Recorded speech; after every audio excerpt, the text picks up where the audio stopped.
안녕하세요. 강경민 목사입니다. 요즘 제가 바쁘고 사실은 게을러서 창세기 강해가 제대로 진행이 안 됐죠. 죄송합니다. 오늘 47장을 강의할 텐데요. 제 생각으로는 이 창세기 47장이 하나님 나라 관점에서 보면은 창세기를 완결하는 아주 그런 중요한 장이라고 생각이 됩니다. 요셉은 바로에게 자기 가족들을 소개시킬 그런 준비를 했죠. 46장 말미에 보면은 70여 명의 가족이 이제 느닷없이 들어왔기 때문에 한껏 몸을 낮추는 그런 장면을 우리가 확인했었습니다.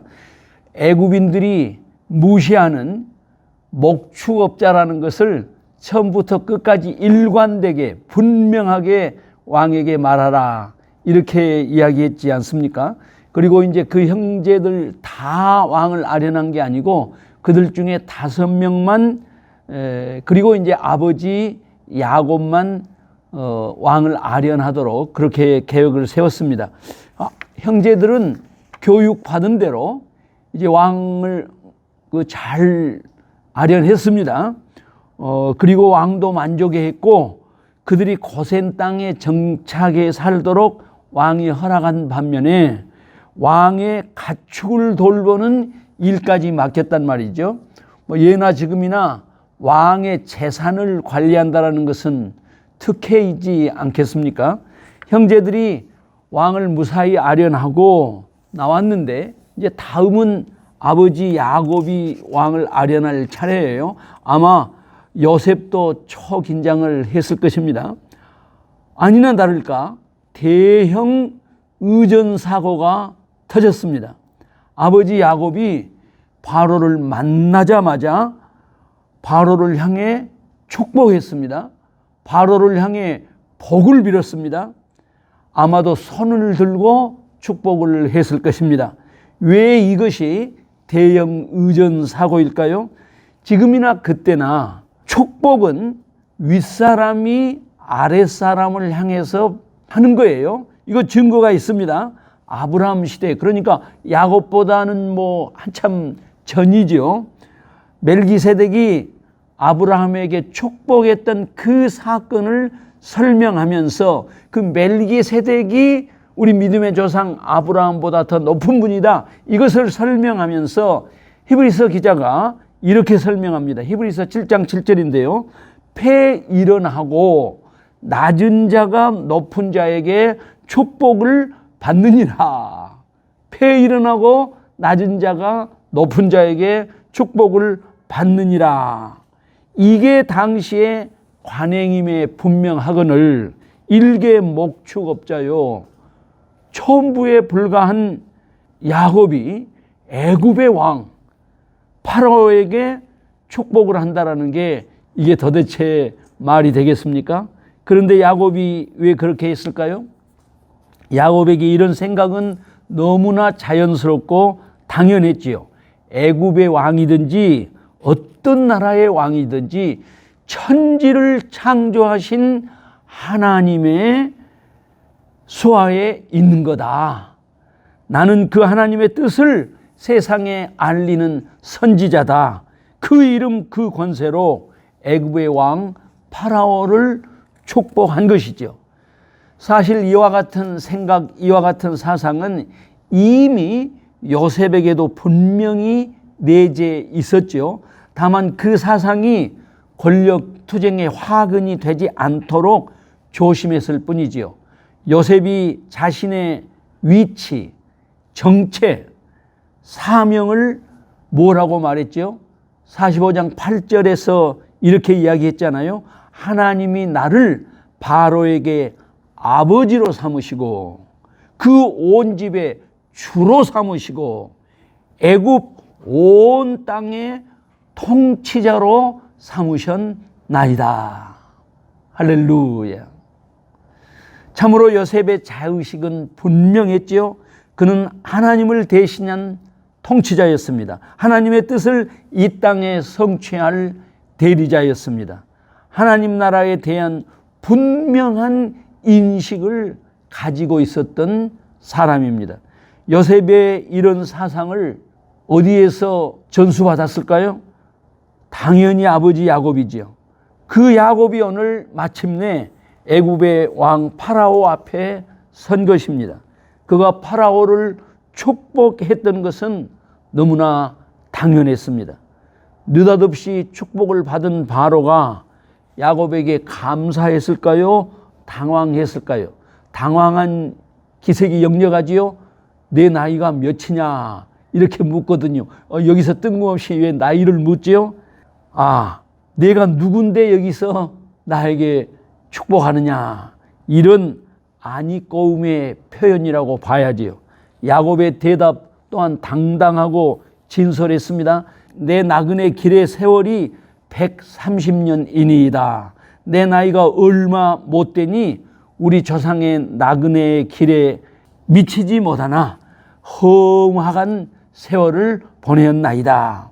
오늘은 이 말씀의 깊이에 대해서 더 생각하지 못하겠습니다만은 야곱의 대답에 대해서 여러분들이 좀 깊이 묵상해 보시기 바랍니다.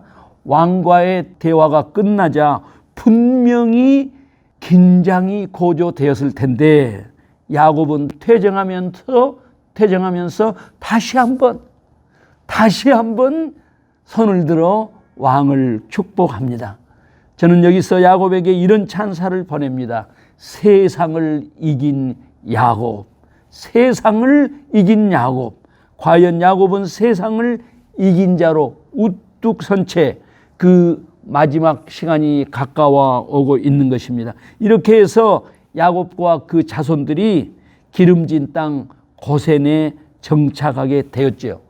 그 다음 이야기는 계속된 흉년 가운데서 요셉이 애굽을 어떻게 통치했는가, 이제 요셉의 그 통치자로서의 경륜이 소개가 되지요. 7년의 대흉년이 애굽 사회 전반에 어떤 영향을 미쳤는가를 고찰을 해야만 하겠지요.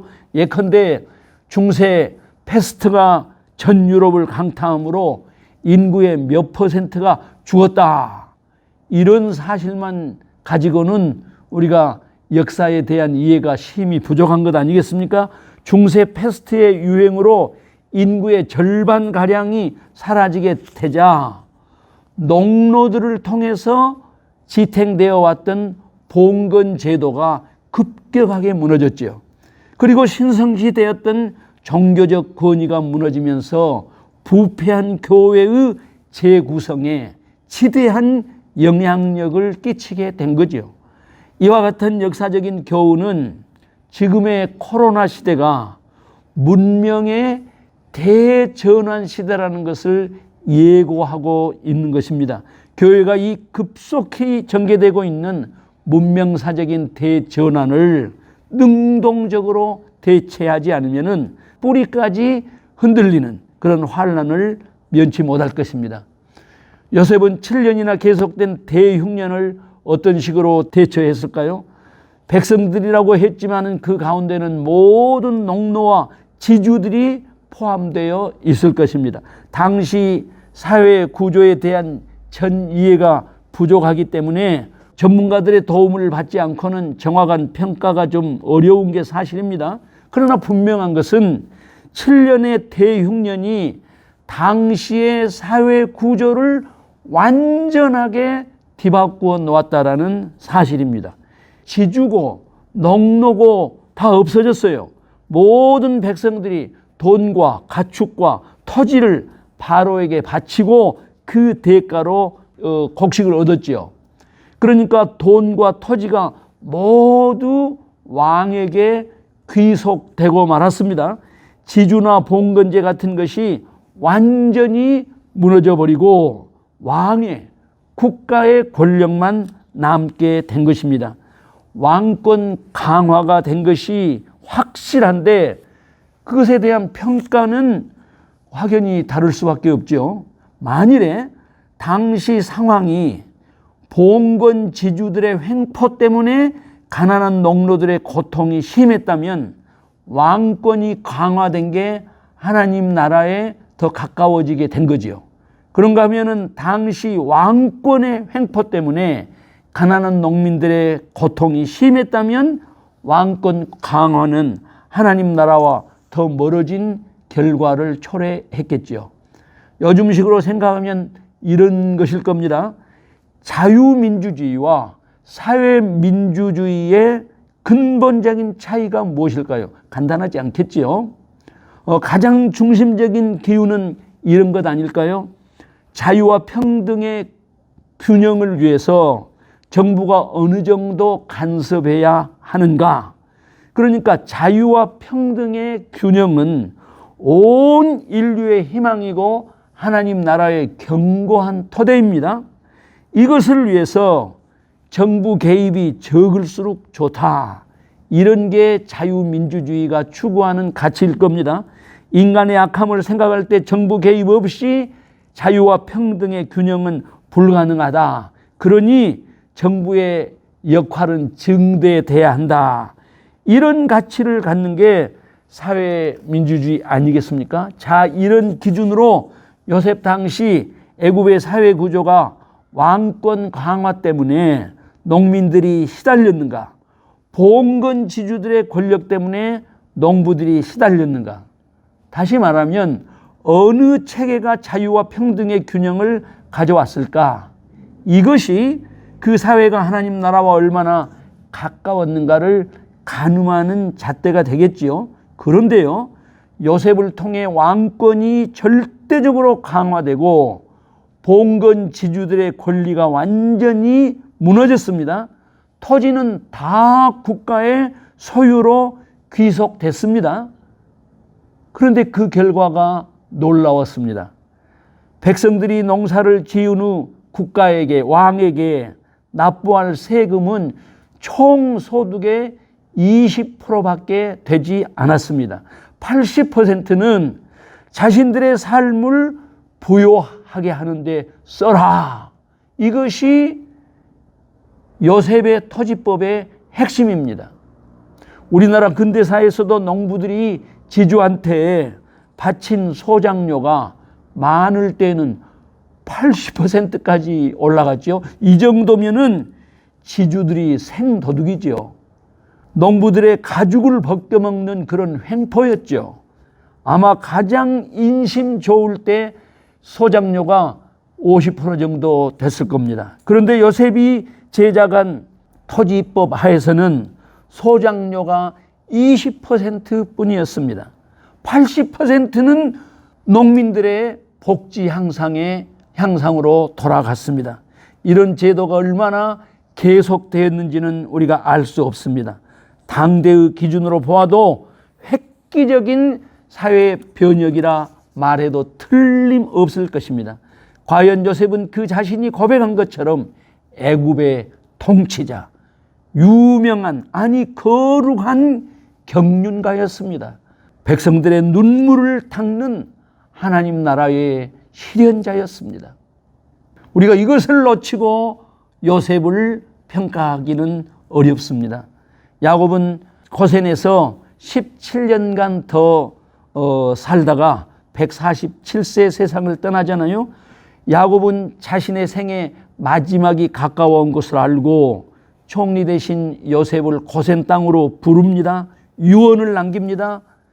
요셉의 손을 자신의 허벅지 아래 넣어라 이렇게 한 다음에 맹세를 받지요. 너는 나를 애굽 땅에 묻지 말고, 당대의 애굽의 그 장사가 얼마나 호화로웠습니까? 피라미드 시대 아니었습니까? 너는 나를 이 땅에 묻지 말고 약속의 땅, 내 조상이 묻힌 땅에 장사하라. 요셉이 맹세하자 야곱은 침상에 일어나서 하나님을 경배했습니다. 요셉도 일어나서 하나님을 경배했겠지요. 야곱과 요셉은 세상에서 하나님의 기쁜 뜻을 실행했습니다. 그들은 세상 안에 있었으나 세상에 굴복하지 않았고 세상을 이긴 사람들이었습니다. 그런가 하면 그들은 세상을 이겼으나 하나님의 지혜를 가지고 세상을 섬겼던 사람들입니다. 기도하겠습니다.